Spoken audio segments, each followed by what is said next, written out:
The following podcast is an exclusive presentation of Project Entertainment Network.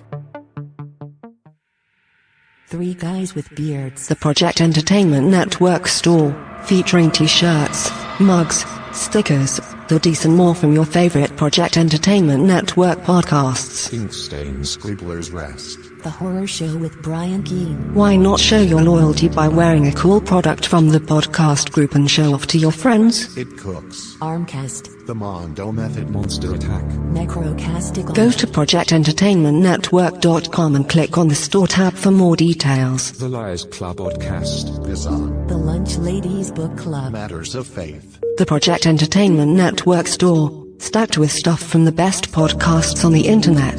The Curtain Jerkers. Buttercup of Doom. www.projectentertainmentnetwork.com.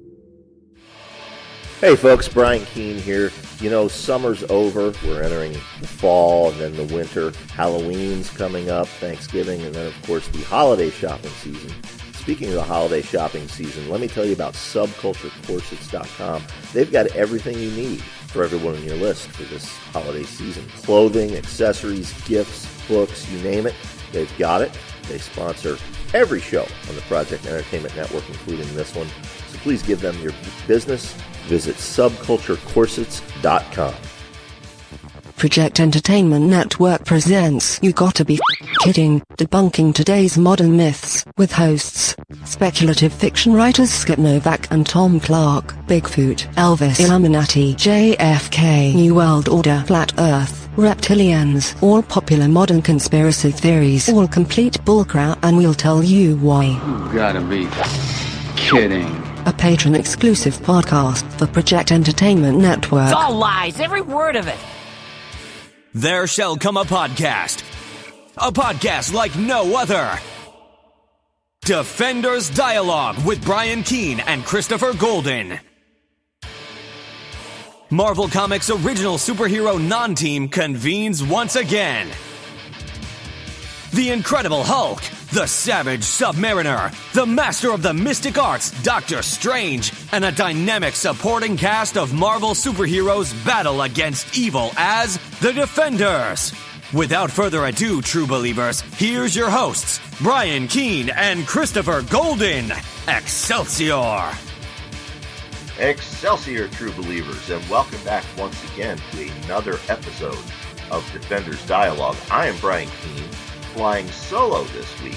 My co-host Christopher Golden is off this week, recovering from those 3 nor'easters that have hit his area and getting caught up on some much-needed writing time. Want to remind you that Defenders Dialogue is available on iTunes, iHeartRadio, Stitcher, Spotify, Google Play Music, and all other platforms via the Project Entertainment Network. If you enjoy our show, then please consider checking out the Project Entertainment Network and perhaps exploring some of their other shows. This week, we're going to do something a little different. Usually, as you know, Chris and I select issues of the Defenders, and we discuss them in order. Occasionally, we've deviated from that. We've had Scott Edelman on the show to talk about, his work behind the scenes on the Defenders. Later this year, we're going to have Keith Giffen on to do the same thing. And today, we're going to deviate a little bit. Since Chris is not here, and since I'm flying solo, this episode is going to focus on the secret history of Devil Slayer. Now, if you listen to last week's show, you've seen Devil Slayer's introduction to the Defenders. As we told you, he will be back again. He becomes a major part of the team, especially under J.M. DeMatteis's classic run. As good, if not better, than Steve Gerber's run on the book. I don't know. Chris and I will have to argue about that when we get to that point. But as we said last week, Devil Slayer had a history that we didn't get into. And I am tied into that history, believe it or not. So we're going to talk about all that today.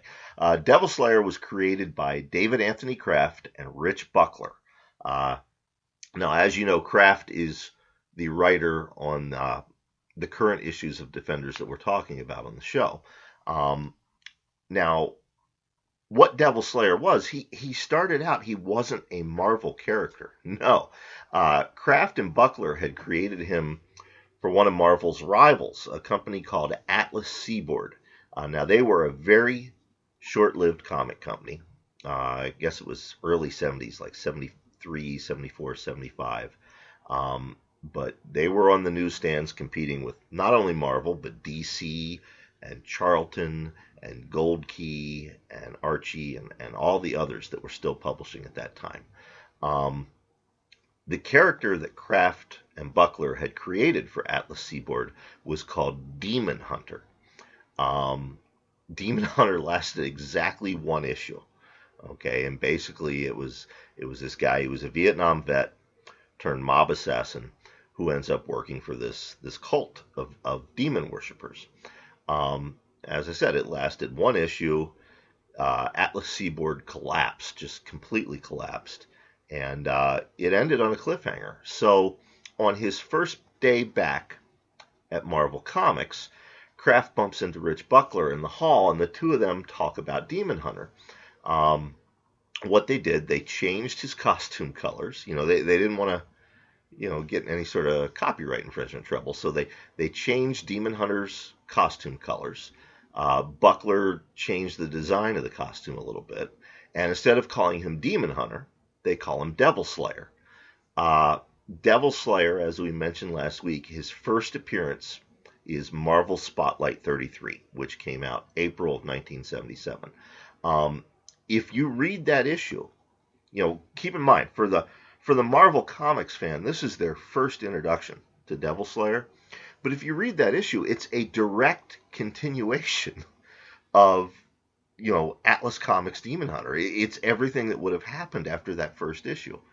So yeah, Marvel Spotlight 33, there were plans to continue Devil Slayer's story in Marvel Spotlight, but once again, he suffered cancellation. Marvel Spotlight 33 ended up being the last issue of Marvel Spotlight. So you've got Demon Hunter, it lasts one issue. They reinvent him at Marvel, that lasts one issue. However, shortly after, Kraft did, of course, add him to the lineup of the Defenders. Now, we talked about that last week. We covered Defenders 58 through 61, I believe, which is Devil Slayer's first foray with the group. He comes back in issue 97 and sticks around for a good long while under J.M. DeMatteis's watch. He appeared elsewhere in Marvel Comics over the year. Marvel Team Up. He's in the very first Marvel graphic novel, The Death of Captain Marvel. He appears in the Contest of Champions miniseries. That was one of Marvel's first miniseries, actually. And just off and on over the years, Marvel Comics Presents. He was a supporting character in Man-Thing for a while, in Strange Tales, Avengers: The Initiative, etc. But he remains this minor sub character in the Marvel universe. I mean, you're talking about a library of intellectual property that numbers in the thousands. Devil Slayer kind of remains in the background. I always loved the character. He's one of my favorite Defenders. He's one of my favorite Marvel heroes. I like him because he's not Tony Stark. He's not Steve Rogers. He's not Peter Parker. This is a deeply tortured hero, even back in the 70s and 80s, before comic books got so dark. I mean, Eric Simon Payne is a guy that suffers from depression. He suffers from addiction. He was a murderer. He did some really heinous, evil shit, and he's trying to atone for it. Later on, he struggles with insanity. I mean, they, writer after writer put this guy through the ringer, and, I always liked that. So in, I guess it was 2007, I'm at the BEA, Book Expo America. It's the big trade show for publishing. And I'm there, and Leisure Books, my publisher at the time, had brought me in to sign books and talk to bookstore representatives, talk to librarians, etc. And while I'm there, I'm approached by this young man from Marvel Comics, Ryan Panagos, better known as Agent M. Turns out Ryan's a big fan. He has a copy of The Rising, and he wants me to sign it. And we get to talking, and he knows that I'm an old school Marvel Comics man. And he's like, you should consider writing for us. And I'm like, well, I've reached out before, but can't really get a hold of anybody there. So he puts me in touch with Warren Simons, who was an editor there at the time. Warren since went on to Valiant Comics, and we'll get to that here a little later in the show. But he puts me in touch with Warren, and Warren CC's in Tom Brevoort. And the two of them are like, pitch us something. So now again, I'm running the equipment by myself today. Here was my, the very first thing I wanted to pitch was Devil Slayer. At the time, the big crossover storyline at Marvel was Civil War, where the heroes fight each other. And after the Civil War, the heroes are asked to register with the government. Sort of a play on the whole X-Men Days of Future Past thing. So here was my original pitch for Devil Slayer. It was a mini series, because I didn't think Devil Slayer could carry his own ongoing series, but I thought, a mini series along the lines of what Marvel had done with the Falcon or Gargoyle or some of the others, it might work. So it was called Devil Slayer Personal Demons. It's a paragraph long, the pitch. Eric Simon Payne, a.k.a. Devil Slayer, has always struggled with depression, addiction, guilt, and madness. He is a man driven by demons. Now the demons have the upper hand. He is unknowingly being tormented by the demon Despair. Despair is, of course, another Marvel property. Despair is pushing him to the point of no return. While in a drunken stupor in an abandoned row home, Eric looks back on the wreckage of his life. He's an old man who's lost his faith in everything. His wife, Corey, is dead. So are many of his friends. Everyone's forgotten him. He wasn't even asked to register in the Civil War aftermath. All he has left is his shadow cloak, which has been altered to look like a trench coat. Distraught, Eric bows to Despair's taunts and commits suicide. Days later, his estranged 18-year-old niece, Sheila, identifies the body at the morgue and is given his possessions, including the shadow cloak. Sheila is the only person at her uncle's funeral until Doctor Strange arrives. From him, she learns of the cloak's power and her uncle's true fate. Vowing revenge on Despair, her family's own personal demon, Sheila becomes the new Devil Slayer and confronts Despair, defeating the demon. So there you go. That's what they call an elevator pitch, although it actually is too long for an elevator pitch. This was an elevator pitch. It would be Devil Slayer reinvented as Buffy the Vampire Slayer. That was the original pitch. Now, a couple things there. You guys listening to the show, you don't know about Corey yet because she hasn't been introduced. Corey is Eric Simon Payne's wife. She's estranged when we meet her later on in the Defenders series. She's a person of color, which is really interesting because keep in mind this was 70s, 80s Marvel. The only other couple like that I can think of that interacted was perhaps in the pages of Power Man and Iron Fist. I don't know. I'd have to go back and look. But so you got this white dude married to a woman of color. That was interesting stuff for that era. Of course, these days, nobody even looks twice at something like that. But it was really interesting back then. It was like, hey, this is not like the other comics. These are real people here. So yeah, that was my original pitch. Warren and Tom asked me to expand the pitch, and now I'm going to pull that up here. They wanted to know a little bit more. Now, again, keep in mind this is 2007. Okay, this is during the whole Civil War thing. So the expanded pitch, it's the same thing. He's always struggled with depression, addiction, guilt, and madness, and now the demons have the upper hand. Unbeknownst to Eric, Despair has been tormenting him, pushing him to the very brink of suicide. Devil Slayer has been at times a hero, a villain, an assassin, a husband, a friend, and a defender. Now he is a broken, crumbling wreck, a homeless former hero, a footnote in Marvel history. Even his shadow cloak seems to echo this. Once a magnificent flowing garment, it now resembles a dirty, dull trench coat. In a drunken stupor, Eric takes shelter in an abandoned row home and looks back on the ruins of his life. He's an old man who's lost his faith in everything. His wife, Corey, is dead. So are many of his friends. Everyone's forgotten him. Again, it's just like the original pitch. It ends with Devil Slayer committing suicide. Days later, the police contact his estranged 18-year-old niece, Sheila, who is the daughter of Corey's sister. Sheila, who has also struggled with depression her entire life, is a student at Columbia University and volunteers at a suicide hotline in the city. She hasn't seen Eric Simon Payne since she was little, but she remembers him fondly. Her parents thought he was a bad influence, blamed him for Corey's death, and forbid him from ever seeing Sheila again. While reminiscing about this, she identifies the body at the morgue and is given his possessions, including the shadow cloak. Sheila is the only person at her uncle's funeral. Again, Doctor Strange arrives. Using the Eye of Agamotto, he divines the true reason for Eric's suicide. He educates Sheila on the cloak's ability, tells her all about despair, and promises that he will make the demon pay for its transgressions in time.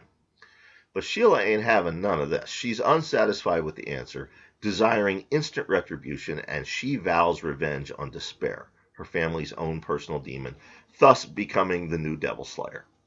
Rather than consulting dusty old Lovecraftian tomes, Sheila utilizes the internet to learn more about her adversary and the various summoning and banishment spells associated with them. Then she uses her job at the suicide hotline to tempt the demon. Once summoned, she confronts Despair and ultimately defeats him. So that was my expanded pitch. Now, remember the time frame when this was pitched, okay? I want to think how to word this. What we have here now is a legacy hero, okay? We have representation. We have, a much more modern setting, etc. This is like most comics being published these days by the big two, correct? But at the time, Marvel was having none of this. They wanted none of this. I had to make... They were fine with, a new Devil Slayer. And they didn't come right out and say he's got to be a white male. But they wanted... it was my impression they wanted a white male. So, I pitched the version that you have now seen. That went through a few incarnations as well. That version is Danny Silva. Turns out he's the great nephew of Eric Simon Payne. He is an Iraq veteran. He's going back for, I believe, his third tour of duty. He's burned out. He doesn't understand why America is there. And he runs afoul of a private security team. Sort of like Halliburton or Blackwater, but it's a Marvel version. Now, this storyline took place in what Marvel calls its Max universe. These were comic books that were not approved by the Comics Code. They could be darker. You could say the word fuck in them if you wanted to. They were not necessarily connected to continuity. But I pitched this as being connected to continuity. In fact, Captain America was supposed to die at the end of Civil War. It had not been published yet, but I knew that. And I wanted to have that impact Danny and impact the other soldiers he was serving with. I mean, this iconic symbol of American patriotism. Wouldn't you want to examine what that does to the morale of the soldiers fighting in Iraq? Tom Brevoort vetoed that. I couldn't do that. I couldn't even reference Captain America's death. So, what I did is realizing that, okay, well, I don't have to be hampered to continuity then. I reinvented an old Marvel character, Bloodstone. Bloodstone became my private security firm. They became my version of Marvel's Blackwater. And Bloodstone, as it turns out, was being run by the demon Balthazar, who we talked about on last week's episode. So, we've got this demon who Danny's uncle, Eric Simon Payne, had confronted, and now Danny has to confront him in Iraq. I also went with a more historical origin for Devil Slayer. It turns out that Eric Simon Payne was only the most recent in a long line of Devil Slayers, going all the way back to Mesopotamia. This is historically based. The Shagish Kultepi, if you study occult history, there was such a thing. They were demon slayers. So Danny becomes the new Devil Slayer in that series. They teamed me up with Chris Samney. It was some of his first work for Marvel. In fact, I think it was his very first work for Marvel. Chris, of course, went on to great success with Captain America and Daredevil, etc. I did not, and I don't really know why. The series came out under the Max imprint. It was called Dead of Night Devil Slayer. I was told it sold very well for a Max title. In going back and looking at the numbers, it was the Max line's best-selling title was, of course, Garth Ennis and Steve Dillon on Punisher. But Devil Slayer wasn't quite selling those numbers, but it was kicking the ass of anything else in the Max line. But somewhere along the way, I must have said or done something that offended Tom Brevoort, and to this day, I don't know what it was. But at the end of Devil Slayer, I find out Warren is moving on to Valiant. So he leaves Marvel and he goes to Valiant Comics. I don't know anybody else at Marvel other than Tom Brevoort. I pitched Tom Brevoort a sequel to Devil Slayer. And I'll read that pitch to you right now. In this sequel to Dead of Night Devil Slayer, we find Danny Silva on the coast of Somalia, tracking a group of ruthless modern-day pirates who are worshipping the demon known as Dagon. The Somali coast is a lawless, apocalyptic region shattered by years of rebellions, coups, genocide, and warring factions. It's rife with thugs, criminals, rebels, terrorists, and mercenaries out to make a quick buck. It is also undergoing an economic boom thanks to the efforts of the pirates, who sail out to international waters where the maritime laws don't apply, capture ships, and abduct their crews, and then hold both for ransom. I'm going to pause and take a drink. Usually Chris would talk now, but he's not here this week. Sorry about that. The pitch continues. And so our leaders in the media tell us, in reality, the Dagon worshippers are indeed capturing ships and their crews, but they are selling the ships to the highest bidder and using the crew members as sacrifices to the demon. Their most recent capture is a steamer called the USS Cerberus. Keep in mind, in mythology, Cerberus guards the gates to hell. This ship is owned by the Trident Corporation, of which Damon Hellstrom, the son of Satan, is the main shareholder. Indeed, Trident is one of Hellstrom's many corporate assets. Unbeknownst to Devil Slayer, Hellstrom has also traveled to Somalia to free his property and his employees in his own fashion. And then what we have is a confrontation between Devil Slayer and Son of Satan as they do battle, in traditional Marvel fashion, and then make peace and join forces to defeat the cult and defeat Dagon. So that was my pitch. Well, Tom Brevoort didn't go for it, and that was it. Later on, I pitched Khazar, I pitched Man-Thing, I pitched Werewolf by Night, Skull the Slayer, even Wood God. And I got to tell you, my Wood God pitch I thought kicked ass. It was another forgotten Marvel character, but couldn't get word one from Tom Brevoort. Finally, I guess he got tired of me emailing him. He emails me and he says, "Well, you need to contact CB Cebulski." Now, at the time, these days Cebulski's in charge of Marvel. At the time, he was the talent coordinator. Okay, his job was to match talent up with editors. That should probably be the person I'm talking to, right? My editor has gone to Valiant. So I reached out to C.B. Cebulski, and never heard back from him either. At the time, he was very busy being on reality cooking shows and celebrity chef shows, and maybe that had something to do with it. I don't know. But that was pretty much the end of my employment as a freelancer at Marvel Comics. I've since gone on,